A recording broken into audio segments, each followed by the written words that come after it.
Hello everyone, this is Nitasha Chaturvedi and welcome to all on our YouTube channel that is Easy Learning 247. So भाई आज की class में हम लोग एक बहुत सिंपल बेसिक और आसान टॉपिक पढ़ने वाले हैं जो कि कंप्यूटर के फंडामेंटल कंप्यूटर के बेसिक्स से स्टार्ट हो रहा है।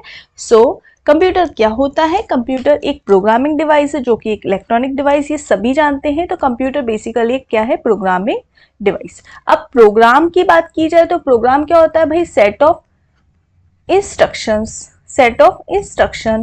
तो हम लोग ये कह सकते हैं ये कंप्यूटर है जिसमें बहुत सारे सेट ऑफ इंस्ट्रक्शन है। Computer is a set of program and program is a set of instruction. Electronic device है, इलेक्ट्रॉनिक डिवाइस जिसमें कि ऑन और ऑफ का फीचर होता है, यानी जो 0 और 1 को अंडरस्टैंड कर सके। तो कंप्यूटर एक ऐसी इलेक्ट्रॉनिक डिवाइस है जो कि 0 और 1 को अंडरस्टैंड कर सके, जो प्रोग्रामिंग डिवाइस है। जिस प्रोग्रामिंग डिवाइस का मतलब होता है जिसके अंदर सेट ऑफ इंस्ट्रक्शंस होते हैं।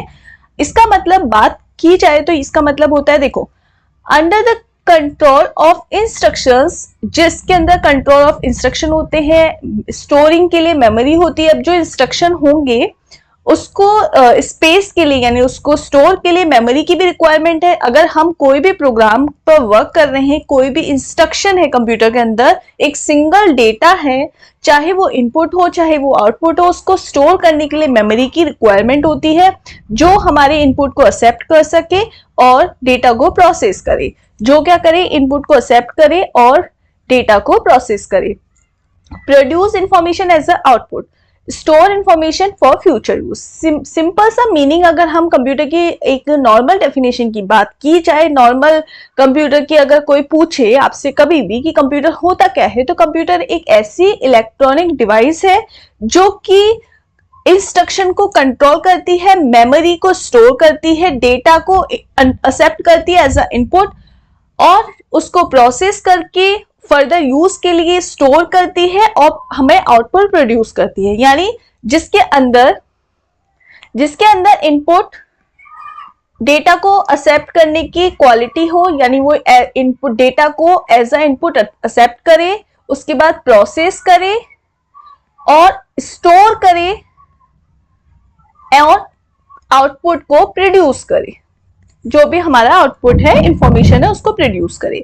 सो आई होप आपको ये समझ में आ गया हो। कंप्यूटर एक इलेक्ट्रॉनिक डिवाइस है, यानी ऐसी इलेक्ट्रॉनिक डिवाइस जिसके अंदर प्रोग्राम होते हैं, सेट ऑफ इंस्ट्रक्शंस होते हैं जो 0 और 1 को समझ सके, जो मेमोरी को स्टोर कर सके, जो इनपुट को एक्सेप्ट कर सके, आउटपुट को प्रोड्यूस कर सके और स्पेसिफाइड रूल के साथ। आई होप आपको इतनी एक कॉमन डेफिनेशन समझ में आई होगी। अब हमारे पास सबसे पहले, चाहे कंप्यूटर में डेटा एज अ इनपुट की बात की जाए, प्रोसेस की बात की जाए, स्टोर की बात की जाए, आउटपुट की बात की जाए, लेकिन हम लोग एक बात समझ रहे हैं, ओवरऑल बात हमारी कहीं ना कहीं डेटा और इंफॉर्मेशन पर आती है। बट बहुत सारे लोगों को ये कंफ्यूजन होता है कि what is the difference between the data versus information. अब डेटा क्या होता है? जो भी हमारे रॉ नंबर्स होते हैं, फाइंडिंग विच देमसेल्व्स और limited values, means all raw facts and figure is known as a data. हमारे पास चाहे वो कंप्यूटर के अंदर, चाहे हमारी किसी भी इलेक्ट्रॉनिक डिवाइस के अंदर कोई नंबर है, कोई हमारा इमेज है, कोई भी डॉक्यूमेंट है, कोई भी हमारी फाइल है, वर्ड फाइल हो, HTML फाइल हो, हमारी डॉक फाइल हो, कोई भी हमारी फाइल हो, वो सारा क्या है? हमारा डेटा। यानी all raw facts and figure is known as a data. But information क्या होती है? उस डेटा में से जो भी मीनिंगफुल कंटेंट होता है, meaningful data is known as a information. जो भी मीनिंगफुल है, देखो, information is a data that have been converted into meaningful useful context. जो भी हमारा मीनिंगफुल और यूजफुल डेटा होता है उसको हम इंफॉर्मेशन कहते हैं। एग्जाम्पल के तौर पर आपके पास अनलिमिटेड नंबर ऑफ डेटा है, लेकिन एट प्रेजेंट टाइम आपको कंप्यूटर की डेफिनेशन देखनी है, या कंप्यूटर की डेफिनेशन यानी एक वर्ड फाइल की जरूरत है, तो वो आपकी वर्ड फाइल जो आपको प्रेजेंट टाइम पर जरूरत है वो आपकी क्या होगी? इंफॉर्मेशन। आपके पास बहुत सारी सॉन्ग्स की फाइल है, बट अभी प्रेजेंटली आपका किसी सॉन्ग को सुनने का मन कर रहा है, तो वो आपकी क्या है? इंफॉर्मेशन। पूरे डेटा में से जो मीनिंगफुल डेटा है वो हमारा क्या है? इंफॉर्मेशन। आई होप आपको डेटा वर्सेस इंफॉर्मेशन में बात समझ में आई होगी। Computer being used extensively nowadays everyday life. अब पूछा जाए कि भाई कंप्यूटर का जो यूज है बहुत आज के टाइम में हम लोग चाहे बात कंप्यूटर क्या है, देखो कंप्यूटर का मतलब एक जरूरी नहीं है सिर्फ कंप्यूटर से हो, लैपटॉप, डेस्कटॉप, आपके स्मार्टफोन और कोई भी जो गैजेट है जो कि हमारी इलेक्ट्रॉनिक डिवाइस है, यानी सेट ऑफ इंस्ट्रक्शन, एक प्रोग्रामिंग डिवाइस है जिसके अंदर इनपुट आउटपुट और प्रोसेस और स्टोरिंग की बात की जा रही है, वो हमारा उसको हम कंप्यूटर का नाम दे रहे हैं।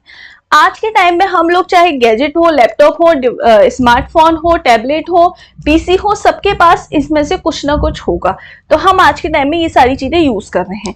अब फंक्शनलिटीज ऑफ कंप्यूटर क्या होती है, फंक्शनलिटीज की बात कीजिए। कल ही कंप्यूटर की 5 फंक्शन होते हैं जो 5 ग्रॉस टर्म होते हैं कि ये टेक डेटा को एज ए इनपुट की तरह ले सकता है, स्टोर कर सकता है हमारे डेटा या इंस्ट्रक्शंस को, उसको प्रोसेस कर सकता है, generate the output and control all the above step. यानी इनपुट, उसको प्रोसेस करना, उसको स्टोर करना, उसको आउटपुट प्रोड्यूस करना और इन सबको कंट्रोल करना, ये हमारे मेन फंक्शनलिटीज होती हैं कंप्यूटर की। इनपुट का, कोई भी इनपुट को एक्सेप्ट करना, प्रोसेस करना, उसको आउटपुट देना, स्टोर करना और कंट्रोल करना। अब बेसिक जो कंप्यूटर का ऑर्गेनाइजेशन होती है, कंप्यूटर का स्ट्रक्चर, आर्किटेक्चर होता है, या फंक्शनल कंपोनेंट्स ऑफ कंप्यूटर पूछा जाए, या कंप्यूटर का आर्किटेक्चर की बात की जाए, बेसिक कंप्यूटर ऑर्गेनाइजेशन कंपोनेंट पूछा जाए, कभी भी इस तरीके से कोई भी क्वेश्चन आएगा, आपको एक ही ध्यान रखना है, जो वॉन न्यूमैन थे उन्होंने ये एक स्ट्रक्चर दिया था। इस स्ट्रक्चर के हिसाब से उन्होंने ये बोला था कि जो हमारी इनपुट डिवाइसेस, सबसे पहले इनपुट डिवाइसेस का मतलब हो गया कोई भी कीबोर्ड, माउस, जिससे हम इनपुट दे सकें, चाहे वो कीबोर्ड हो, माउस हो, स्कैनर हो, कोई भी डिवाइस जिससे हम इनपुट दे सकें। तो इनपुट दिया, उसके बाद जैसे कि एग्जांपल के तौर पर मैंने 2+5 कीबोर्ड से एक इनपुट दिया। अब सेंट्रल प्रोसेसिंग यूनिट हमारी, जो हम जिसको हम बोल रहे हैं सीपीयू, अब सीपीयू में हमारे यहाँ पर कुछ पार्ट होते हैं, ये माइक्रो प्रोसेसर यूनिट है, सीपीयू यानी ब्रेन ऑफ द कंप्यूटर, यहां पर ही हमारे सारे वर्क हो रहे हैं। सीपीयू बोल दिया जाए या प्रोसेसर बोल दिया जाए, यहां पर आज के टाइम में एक ही बात है। उसके अंदर सीपीयू के अंदर, माइक्रो प्रोसेसर यूनिट के अंदर मेन चीजें होती हैं कंट्रोल यूनिट, यानी ये जितनी भी प्रोसेस होता है उनको कंट्रोल करके रखना है कि किस टाइम पर कौन सी प्रोसेस पहले वर्क करेगी, किस टाइम पर कौन सी प्रोसेस बाद में वर्क होगा, टाइम शेड्यूलिंग, ये सारा काम हमारा कंट्रोल यूनिट करता है।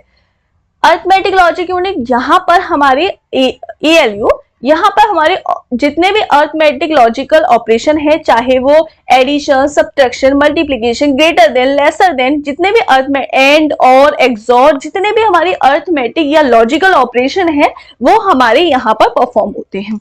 उसके बाद आती है मेमोरी यूनिट। ये हमारा सीपीयू के अंदर 3 टर्म आते हैं, कंट्रोल यूनिट और अरिथमेटिक लॉजिकल यूनिट। और ये जो कंट्रोल यूनिट और अरिथमेटिक लॉजिक यूनिट है, ये हमारा माइक्रो प्रोसेसर यूनिट यानी प्रोसेसर के अंदर आता है। और एक हमारी होती है मेमोरी यूनिट। अब मेमोरी के भी बहुत सारे टाइप होते हैं, प्राइमरी, सेकेंडरी, कैश मेमोरी, वो सब हम फर्दर डिस्कस करेंगे। अभी बात की जा रही है जो मेन अरिथमेटिक लॉजिक यूनिट यानी ALU, जिसके अंतर्गत हम अरिथमेटिक और लॉजिकल ऑपरेशन परफॉर्म करते हैं, plus minus, addition, plus minus, multiplication, division, greater than, lesser than, and और एक्सॉर, ये सारे ऑपरेशन हमारे ALU के अंदर परफॉर्म होते हैं। और जो भी हमारा इनपुट आउटपुट या जो भी हमारी प्रोसेस है, उसको एक स्टोरिंग की जरूरत होती है, स्टोरिंग की। एग्जाम्पल के तौर पर अगर आपको एक बुक भी रखनी है, उसके लिए भी आपको एक स्पेस की रिक्वायरमेंट है। सिमिलरली कंप्यूटर में भी, हमारे स्मार्टफोन, कंप्यूटर, लैपटॉप, टैबलेट, इन सब में भी स्टोर करने के लिए कोई ना कोई स्पेस की रिक्वायरमेंट होती है। चाहे हमें 2 भी स्टोर करना है, वो भी तो एक स्पेस लेगा ना। तो वो जो स्पेस होता है, वो जहां स्टोर होता है उसको मेमोरी प्रोवाइड करती है, या उसको हम मेमोरी बोलते हैं। मेमोरी के द्वारा हमारी इनपुट के, प्रोसेस के, आउटपुट के जो भी डेटा होते हैं, फंक्शन होते हैं, चाहे वो audio, video, images, document, text, कुछ भी हो, वो स्टोर होते हैं। ठीक है, तो ये हमारा मेमोरी का पार्ट सीपीयू के अंतर्गत आ गया। अभी बात की जा रही है, अब हमारा कोई भी जैसे 2+5 है, यहां से वो प्रोसेस हुआ, अरिथमेटिक लॉजिक यूनिट के अंतर्गत प्लस का ऑपरेशन परफॉर्म हुआ, कंट्रोल यूनिट ने उसको कंट्रोल करके रखा, मेमोरी यूनिट ने उसको स्पेस दिया, और वो यहाँ पे आउटपुट यूनिट पर हमारी जो स्क्रीन है वहां शो हो जाएगा 7। अगर हमें प्रिंटर के द्वारा आउटपुट यूनिट में इसका प्रिंट चाहिए तो वो भी हमें मिल जाएगा प्रिंटर के द्वारा आउटपुट डिवाइस के थ्रू, यानी प्रिंटर के द्वारा। मॉनिटर, प्रिंटर, ये सारी हमारी आउटपुट डिवाइसेस होती हैं। आई होप आपको बेसिक कंप्यूटर ऑर्गेनाइजेशन का एक स्ट्रक्चर, यानी जो वॉन न्यूमैन ने कंप्यूटर का आर्किटेक्चर दिया था वो आपको अभी क्लियर हुआ होगा। अगली बात करते हैं, जो मैंने अभी बात डिस्कस की थी प्रीवियसली, वही बात अब आपको जो डायग्राम से था वही आपको लिखा हुआ यहाँ पर दिखाई दे रहा है कि देखो भाई, इनपुट आउटपुट यूनिट्स होती है। Input unit a device through which data programmes from the outside world enter the computer system. Outside the world से मतलब कंप्यूटर सिस्टम के बाहर से कोई भी इनपुट हम जो इनपुट डिवाइस के थ्रू कंप्यूटर को दे रहे हैं उसको हम इनपुट यूनिट बोलते हैं। एग्जांपल मैंने अभी बोला था, जैसे 2+5 मैंने एक्सटर्नल डिवाइस यानी कीबोर्ड के थ्रू दिया, तो keyboard is a input device और मैंने इनपुट दिया है, कंप्यूटर को एक इंस्ट्रक्शन दिया है। तो ऐसी डिवाइस जो इनपुट दे सके, जो कंप्यूटर एक्सेप्ट कर ले, उसे हम इनपुट यूनिट बोलते हैं। Outside the world, output unit, output device जो कि हमारा रिजल्ट शो करे, ठीक है। A device through which result stored the computer memory are made available outside the computer system. Computer system के बाहर यानी एक मॉनिटर पर, प्रिंटर के थ्रू हमको जो रिजल्ट मिल जाता है आफ्टर मेमोरी स्टोरिंग, हमको जो रिजल्ट मिल जाता है आफ्टर प्रोसेसिंग, तो वो उसको हम आउटपुट यूनिट बोलते हैं। अब कंट्रोल यूनिट, अभी बेसिक कंप्यूटर ऑर्गेनाइजेशन में control unit it organize the computer to work computer as a single unit, ठीक है। कंट्रोल यूनिट क्या करता है, बेसिकली कोऑर्डिनेट करने का काम करता है, कंट्रोल करने का काम करता है कि किस प्रोसेस को पहले देना है, बाद में देना है, कौन कब वर्क करेगा, टाइम वगैरह सारी चीजें ये कंट्रोल यूनिट डिसाइड करता है कि किसको कितना टाइम देना है, किसको कितना स्पेसिफिक टास्क करना है, कितने समय के लिए, वो सब हमारा कंट्रोल यूनिट डिसाइड करता है। अरिथमेटिक लॉजिक यूनिट, ALU, जो कि हमारे अरिथमेटिक ऑपरेशन को परफॉर्म करता है, चाहे वो एडिशन हो, सब्ट्रैक्शन हो, मल्टीप्लिकेशन हो, डिवीजन हो, या फिर लॉजिकल ऑपरेशन हो, एंड और नॉट, एक्सॉर, ये सारे ऑपरेशन हमारे अरिथमेटिक लॉजिकल यूनिट के अंदर परफॉर्म होते हैं। Most modern ALU are small amount of special storage unit called register. बहुत सारे क्या होता है, ALU में एक small amount of storing unit होती है जिसको कि हम रजिस्टर्स बोलते हैं। रजिस्टर में क्या होता है, स्मॉल अमाउंट ऑफ जो यूनिट होती है, जैसे कि अभी हमें presently main memory example main for RAM, जैसे कि हमारे रैम में 2 GB की रैम है, उसके अंदर हमारा बहुत सारा 2 GB तक का डेटा स्टोर है।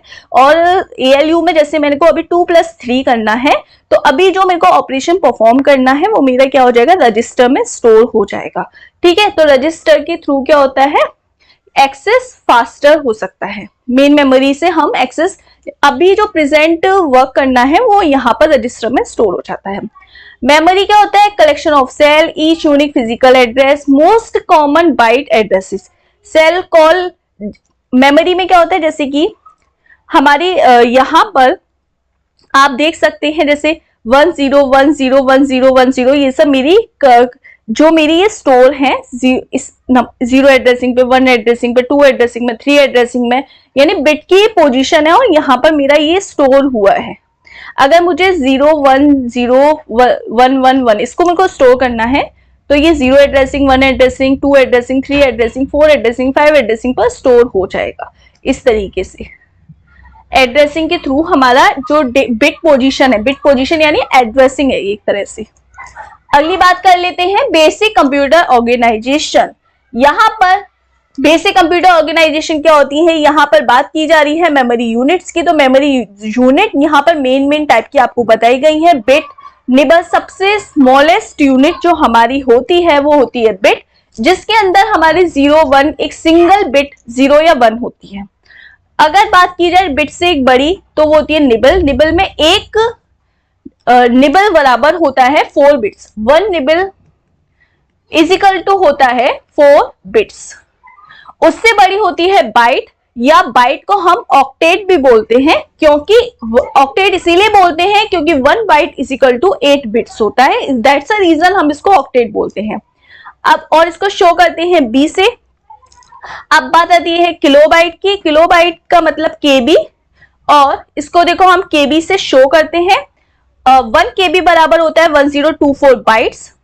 अब आता है एमबी, 1 एमबी बराबर होता है 1024 केबी।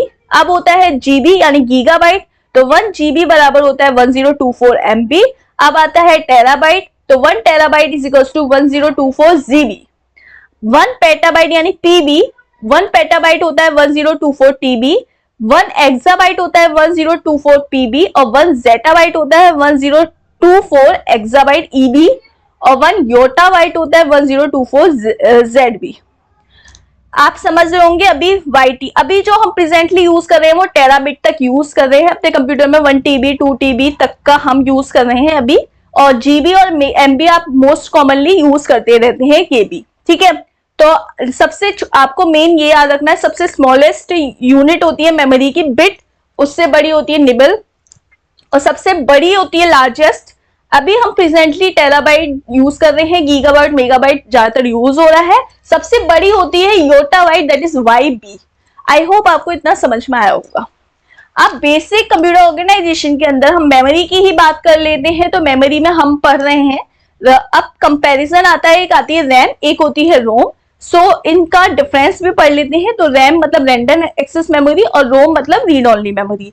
अब memory in which location can be access and change, जहां पर हम अपनी जो भी हमारा डेटा है उसको जहां पर हम चेंजेस अलाउ कर सकते हैं, वहां हमारी रोम का वर्क हो रहा है। एग्जांपल, अगर मैं नॉर्मली अपने कंप्यूटर में अभी ये प्रेजेंटेशन को आपको पढ़ा रही हूं, तो मेरी ये प्रेजेंटेशन कहीं ना कहीं रैम में स्टोर है, क्योंकि अभी प्रेजेंट लोकेशन जहां पर मैं वर्क कर रही हूं वो हो गई हमारी रैम, रैंडम एक्सेस मेमोरी। ये मेन मेमोरी होती है। अब बात आती है रोम की।